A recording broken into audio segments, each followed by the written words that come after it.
Makanisa mengine, tumalizie pastor, imekuwa na utaratibu wa kutokula baadhi ya vyakula katika kipindi labda cha mfungo. Na nyie warokole sasa, katika kipindi ambacho mko katika mfungo, huwa kuna baadhi ya vyakula ama tabia huwa mnaziacha? Mfungo upi? Sisi tukiwa tumefunga hatuli kabisa vyakula. Wakati wa mfungo sio wakula, ni wakati wa kufunga. Umenielewa mtumishi wa Bwana? Lakini baadhi ya vyakula mfano kama nyama kuna kipindi hapo.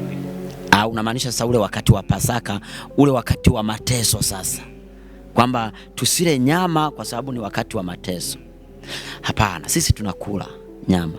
Na unajua kwa nini? Kwa sababu hiki kinachofanyika sio ndio Yesu kafa sasa hivi. Yaani hapa sasa hivi sio eti baada ya siku 40 Yesu anakufa. Alishaga kufa, akafufuka. Sasa hivi yuko mbinguni, anatuandalia makao, mahali tutakapokwenda tukishinda ya duniani. Kwa hiyo kula itakuwa tutakuwa tumejidhiki bila sababu. Kwa sababu Yesu Kristo alishakufa na akafufuka. Tunapokumbuka na kuadhimisha, haiwezi kutufanya tusile nyama. Hapana.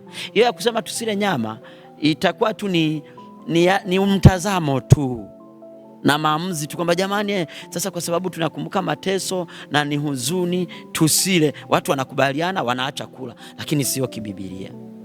Kwa sababu Yesu alishakufa miaka 2000 iliyopita.